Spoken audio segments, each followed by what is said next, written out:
잠깐 영상 넘기지 마세요.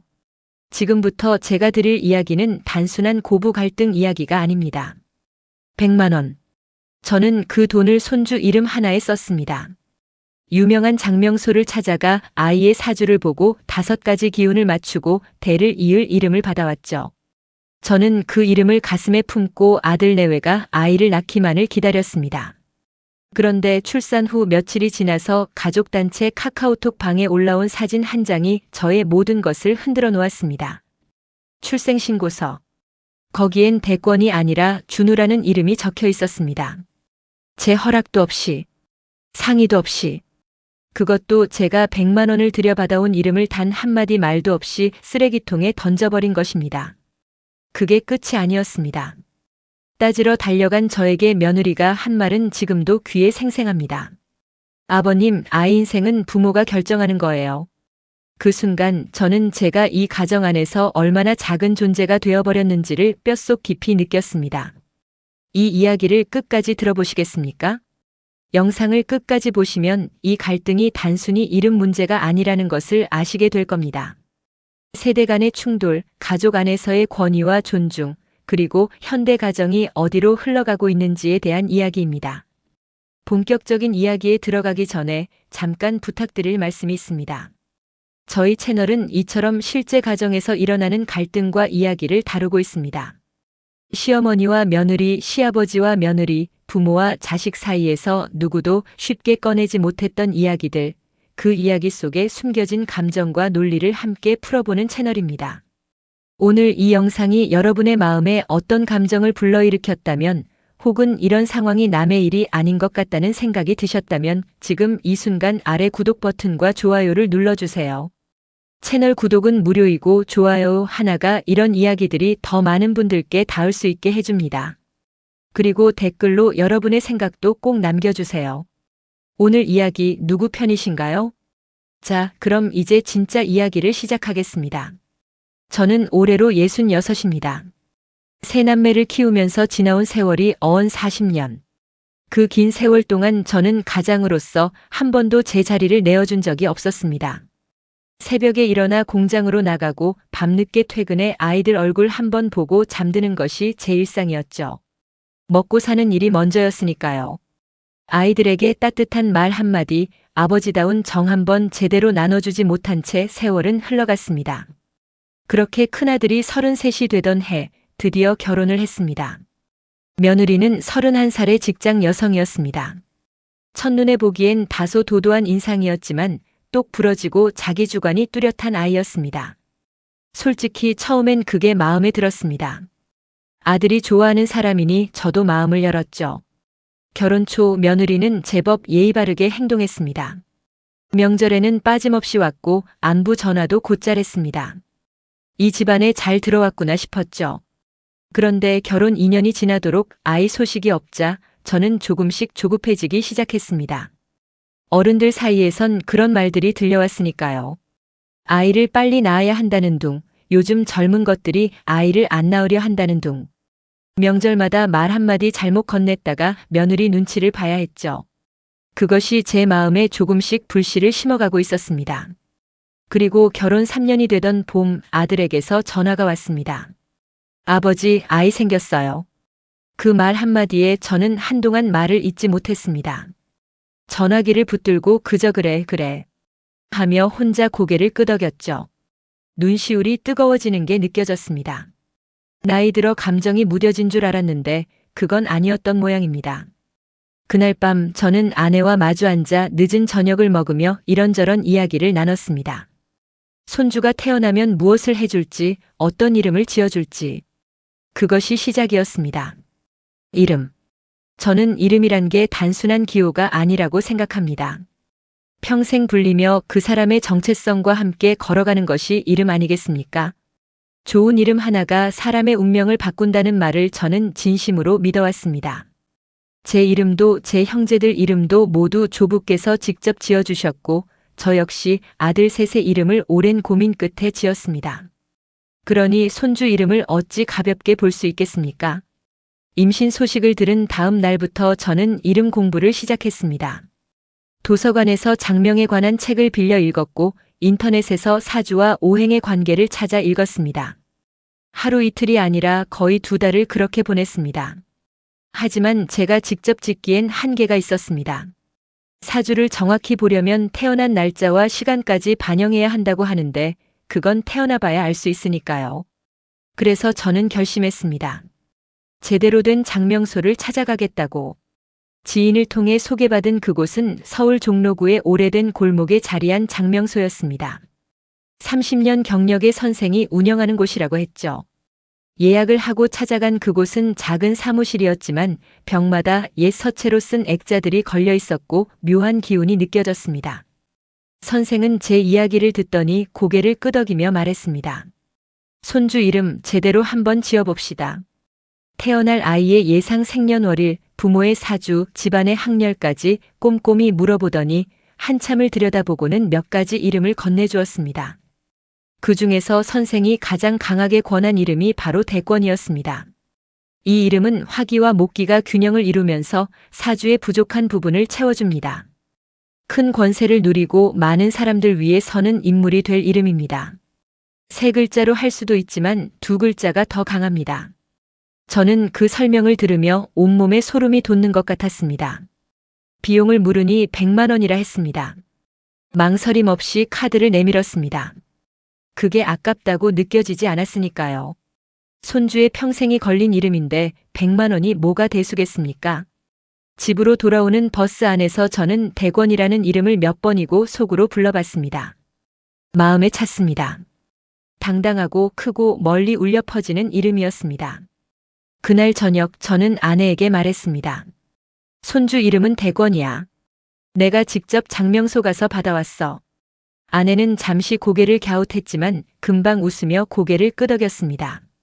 우리 집에서 이름 짓는 일은 늘 제 몫이었으니까요. 아들들 이름도 제가 지었고 딸아이 이름도 제가 지었습니다. 그게 당연한 일이었습니다. 저는 아들에게도 전화해서 이름을 알려주었습니다. 아들아, 손주 이름은 대권으로 했다.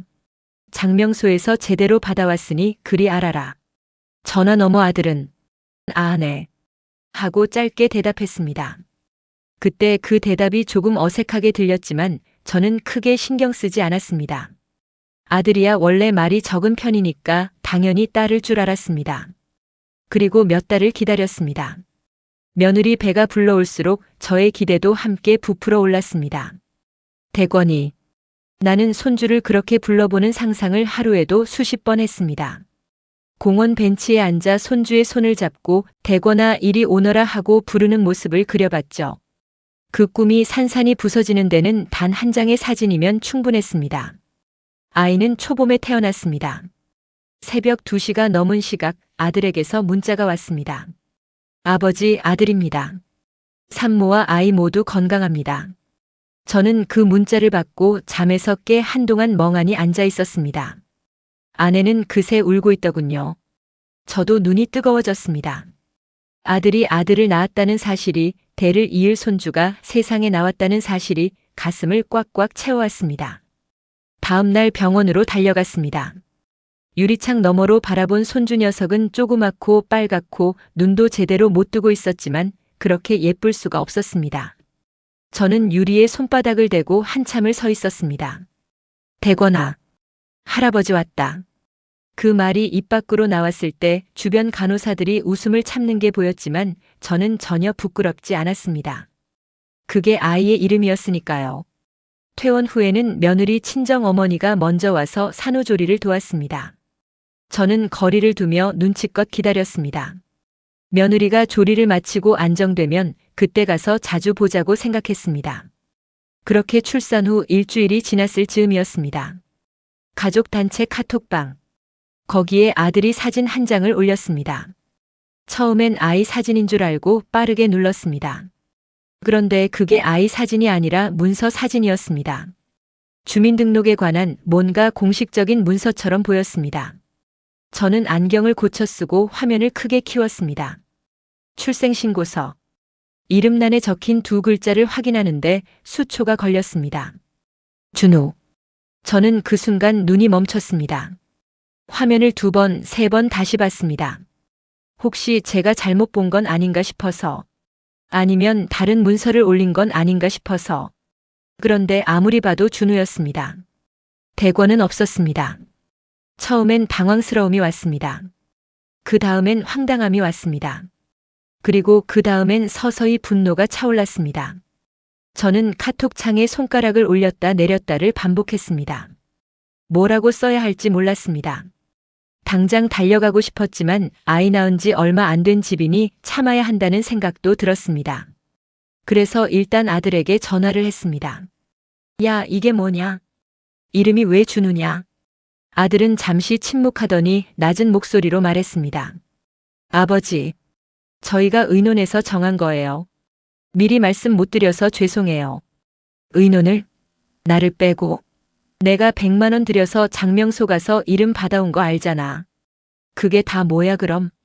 아버지, 그건 아버지 마음이신 거고 저희 아이 이름은 저희가. 그 뒤로 아들의 말이 잘 들리지 않았습니다. 귀 안에서 웅웅 울리는 것 같았습니다. 저는 전화를 끊고 한동안 의자에 앉아 있었습니다. 아내가 옆에서 무슨 일이냐고 물었지만 저는 한마디도 하지 못했습니다. 그날 밤 잠을 이루지 못했습니다. 내가 뭘 잘못한 건가? 내가 월권을 한 건가? 아니면 저 녀석들이 나를 무시하는 건가? 온갖 생각이 머릿속을 맴돌았습니다. 분하기도 하고 서럽기도 했습니다. 다음 날 아침 저는 아들 집으로 향했습니다. 감정을 다스리고 차분히 이야기하려고 마음먹었습니다. 아직 조리 중인 며느리 앞에서 큰 소리 내지 말자고 어른스럽게 이야기하자고 스스로를 달랬습니다. 초인종을 눌렀습니다. 문을 열고 나온 건 며느리였습니다. 아이를 안은 채로. 아버님 오셨어요. 표정이 굳어 있었습니다. 이미 아들에게 연락이 갔겠죠. 저는 최대한 부드럽게 입을 열었습니다. 이름 문제로 좀 이야기하고 싶어서 왔다. 며느리는 잠시 저를 바라보더니 제가 들어오도록 비켜섰습니다. 거실에 앉자 아들도 나왔습니다. 아이는 며느리 품에 안겨 잠들어 있었습니다. 작고 평화로운 얼굴. 그 얼굴이 지금 이 순간의 팽팽한 공기와 너무 대조되어 보였습니다. 저는 조용히 말했습니다. 내가 왜 100만 원을 들여서 이름을 받아왔는지 알지? 그냥 한 일이 아니야. 이 아이가 잘 되길 바라는 마음으로 한 거야.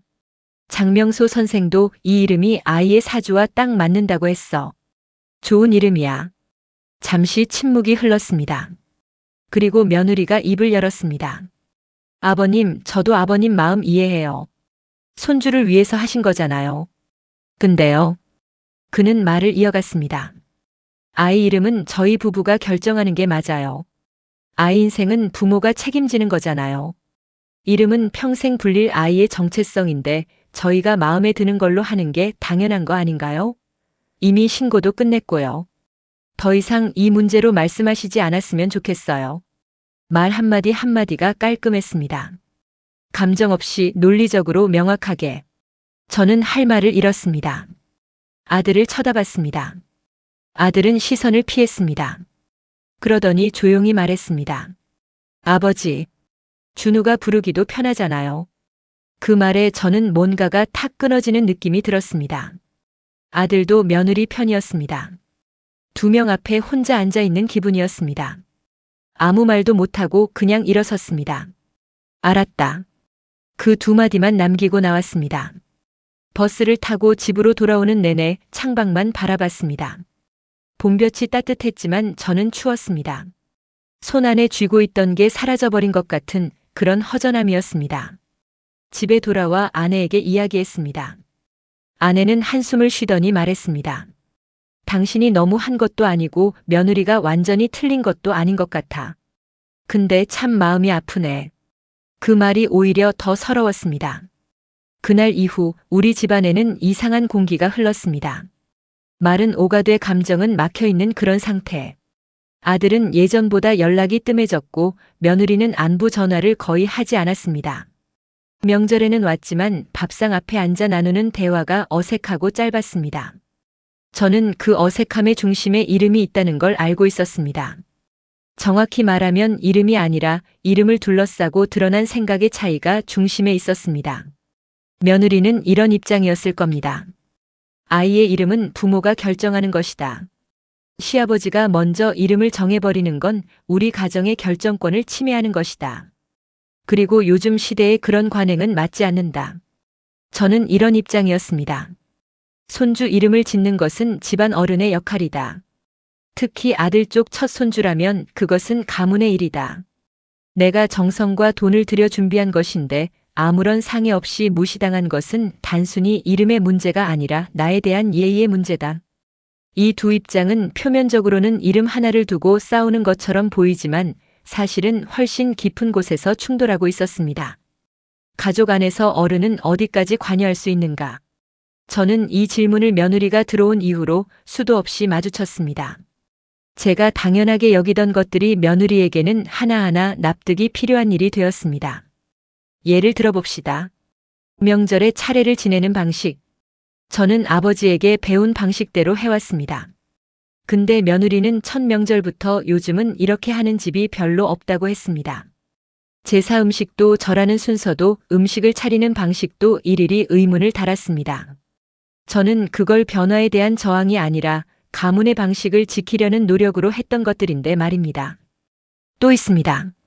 아이 교육 문제. 임신 중에 제가 한 번은 이런 말을 했습니다. 아이 낳으면 한문도 가르쳐야 한다. 기초는 어릴 때 잡아야 한다. 며느리는 그 말에 대뜸 요즘은 그런 거 안 해요. 아버님하고 선을 그었습니다. 저는 그게 단순히 의견 차이라고 생각했습니다. 당신 생각도 있고 나도 생각이 있는 거라고. 근데 며느리에게는 그게 아니었던 것 같습니다. 내가 한 말 한마디가 그 사람 입장에선 간섭이고 침범이었겠죠. 이름 사건은 그 모든 것의 정점이었습니다. 저는 한동안 이런 생각을 했습니다. 내가 잘못한 건가? 내가 너무 앞서 나간 건가? 이름을 지어주겠다고 먼저 말을 꺼내기 전에 아들 내외와 상의를 했어야 했나? 근데 또 이런 생각도 들었습니다. 내가 왜 손주 이름 하나 지어주는데 눈치를 봐야 하나? 부모가 자식 집안에 이름 하나 짓겠다는 게 뭐가 잘못인가? 예전엔 다 그렇게 했다. 우리 아버지도 그 아버지의 아버지도 다 그렇게 해왔다.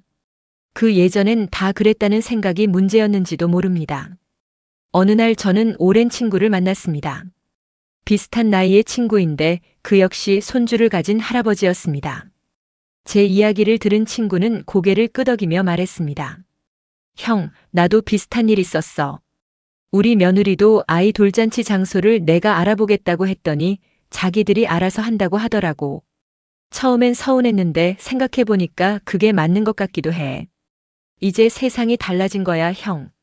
그 말이 귀에 걸렸습니다. 세상이 달라진 거야. 맞는 말입니다. 저도 압니다. 요즘 젊은 부부들이 독립적으로 살고 가족 간섭을 원하지 않는다는 것. 그걸 모르는 게 아닙니다. 근데 그 달라진 세상 안에서 나 같은 어른은 어디에 서 있어야 하는 건가요? 응원은 하되 관여는 하지 말아야 하는 건가요? 돈은 쥐어주되 의견은 내지 말아야 하는 건가요? 사랑은 넘치되 존재는 희미해야 하는 건가요? 그것이 오늘날의 할아버지, 할머니에게 요구되는 모습이라면 저는 그게 슬프다는 말을 하고 싶습니다. 그게 틀렸다는 말이 아니에요. 며느리를 비난하는 것도 아닙니다. 그냥 그것이 서럽다는 겁니다. 며느리도 그 서러움을 알아줬으면 했습니다. 자기가 옳다고 해서 어른이 틀린 것만은 아니라는 것도. 이름 사건 이후 몇 달이 지나 아들이 혼자 집에 찾아왔습니다. 며느리 없이. 저는 그때 아들과 오래 이야기했습니다. 아들이 말했습니다. 아버지, 저도 죄송해요. 근데 저도 어쩔 수가 없었어요. 아내가 이 문제에 대해 너무 확고했고 저도 납득이 갔어요. 이름은 저희 아이의 거니까요. 저는 그 말이 반은 맞고 반은 틀렸다고 생각했습니다. 이름은 그 아이의 것이 맞습니다. 근데 그 아이를 기다린 할아버지의 마음도 그 아이의 것 아닌가요? 저는 결국 그 말을 입 밖으로 내지 못했습니다. 그냥 고개를 끄덕였습니다. 아들의 얼굴이 너무 힘들어 보였으니까요. 가운데 끼어서 그것도 참 고생이겠다 싶었습니다. 됐다. 이름은 이미 지어진 거고 준우가 건강하게 잘 크면 되지. 그 말을 하면서 저는 마음속에 있던 무언가를 조용히 접었습니다. 접었지만 없어진 건 아니었습니다. 준우는 돌이 지나고 걷기 시작했습니다. 첫 걸음을 떼는 날 아들에게서 영상이 왔습니다. 둥실둥실 위태롭게 두 발을 내딛는 작은 녀석. 저는 그 영상을 20번도 넘게 돌려봤습니다. 이름이 뭐든 상관없이 그 아이가 예뻐서 죽겠더군요. 준우가 2살이 될 무렵부터 저는 아들 집에 가는 횟수를 조금씩 늘렸습니다. 처음엔 한 달에 한 번, 그 다음엔 2주에 한 번. 그냥 보고 싶어서였습니다. 며느리는 여전히 좀 서먹하게 대했습니다.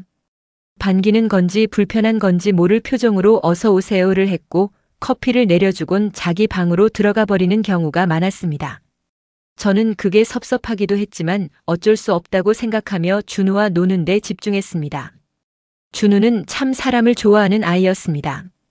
처음 보는 어른에게도 스스럼 없이 달려가고 웃음도 많았습니다.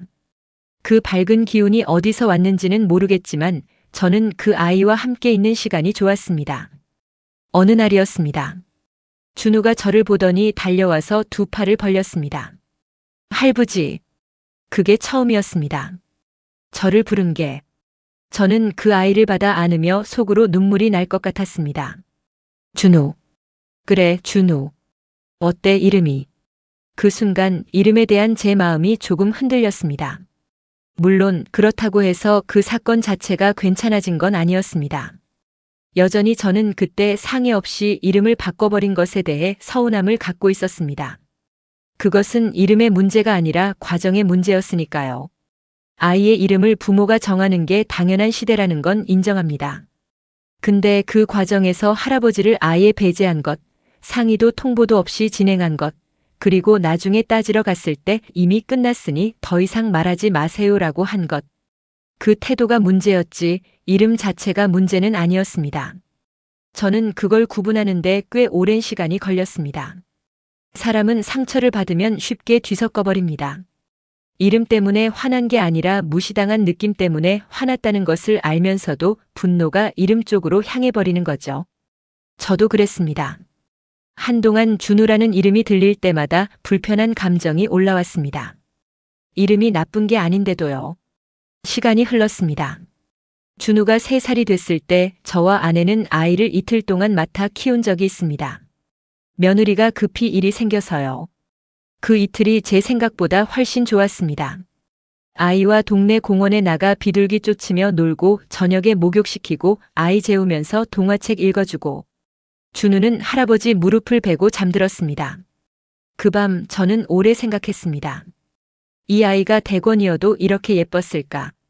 당연히 그랬겠죠. 이름이 무엇이든 이 아이는 제 손주이고 저는 이 아이의 할아버지니까. 며느리에게 섭섭한 마음이 완전히 사라진 건 아니었습니다. 근데 준우 앞에서는 그 감정이 뒷자리로 밀렸습니다. 아이가 너무 커서 감정이 부서졌다고 해야 할까요? 작고 따뜻한 그 아이가 뭘 알겠습니까? 어른들의 싸움을.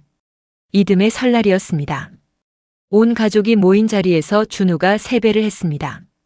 엎드려 절하는 모습이 얼마나 귀엽던지 저도 모르게 크게 웃음이 났습니다. 세뱃돈 봉투를 건네며 아이 이름을 불렀습니다. 준우야, 이거 받아라.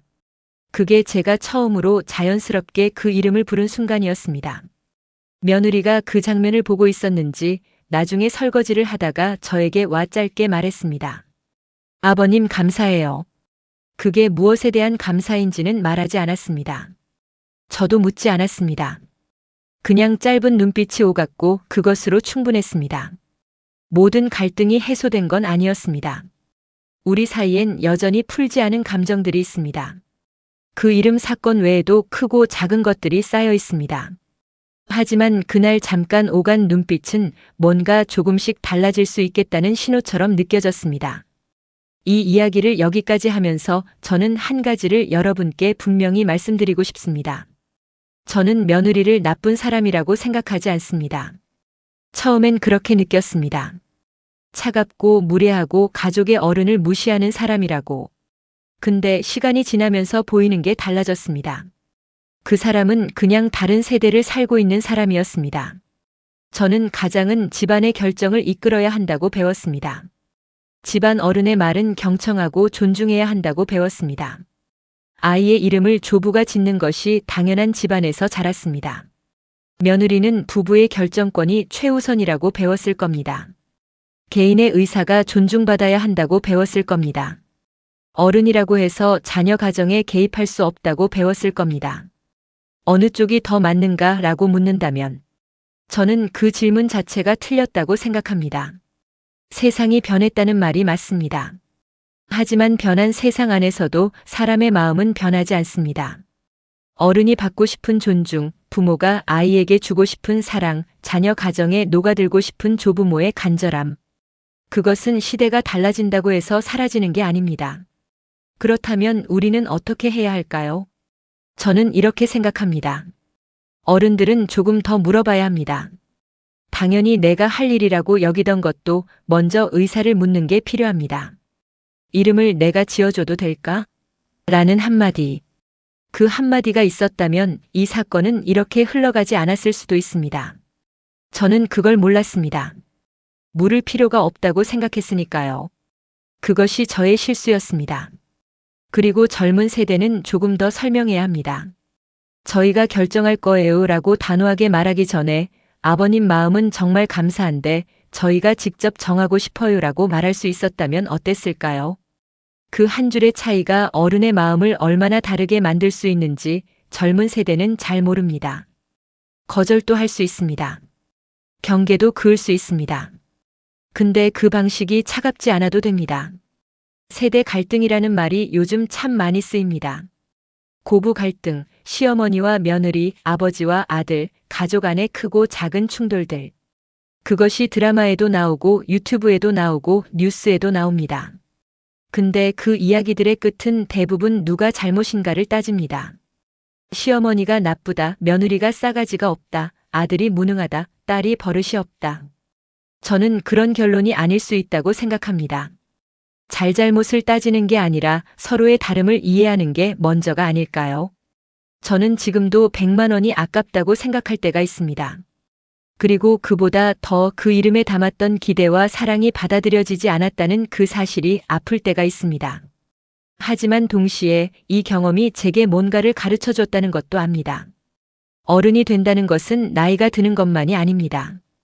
변화하는 세상 안에서 내가 어떻게 서야 하는지를 끊임없이 배워나가는 것이기도 합니다. 저는 아직 그걸 배우고 있는 중입니다. 준우가 지금은 4살이 되었습니다. 저번 주말에 아들 집에 갔더니 준우가 현관에서부터 달려나왔습니다. 할부지, 나 오늘 유치원에서 그림 그렸어. 보여줄게. 그 아이가 신나게 꺼내 보여준 그림 한 장. 엉망이지만 뭔가 그려져 있었습니다. 이게 뭐야? 할부지야. 저는 잠시 그 그림을 들여다봤습니다. 커다란 머리와 짧은 팔다리, 웃는 얼굴. 그 그림이 저예요? 이름이 대권이든 준우든 그 아이의 마음속에 제가 들어가 있다는 것. 그것만으로 충분합니다. 오늘 긴 이야기를 끝까지 들어주셔서 진심으로 감사합니다. 저는 이 이야기를 하면서 몇 번이나 마음이 울컥했습니다. 지나간 일이지만 말로 꺼내다 보면 다시 그 감정이 살아납니다. 여러분 중에도 비슷한 경험을 하신 분이 계실 겁니다. 어른으로서 혹은 젊은 세대로서 혹은 그 사이에 낀 아들과 딸로서 이 이야기에 대해 여러분은 어떻게 생각하시나요? 저의 행동이 잘못된 것이었나요? 아니면 며느리가 좀 더 배려했어야 했을까요? 아니면 둘 다 조금씩 잘못한 걸까요? 댓글로 꼭 이야기해 주세요. 여러분의 한마디 한마디가 이 이야기를 더 풍부하게 만들어줍니다. 그리고 이 영상이 마음에 드셨다면 지금 바로 구독 버튼과 좋아요를 눌러주세요. 채널 알림 설정도 해주시면 비슷한 이야기가 올라올 때 놓치지 않고 보실 수 있습니다. 저는 앞으로도 이런 이야기들을 여러분과 나누겠습니다. 가족 안에서 일어나는 크고 작은 감정의 파도들. 그것이 우리 모두의 이야기이기 때문입니다. 다음 영상에서 뵙겠습니다. 감사합니다.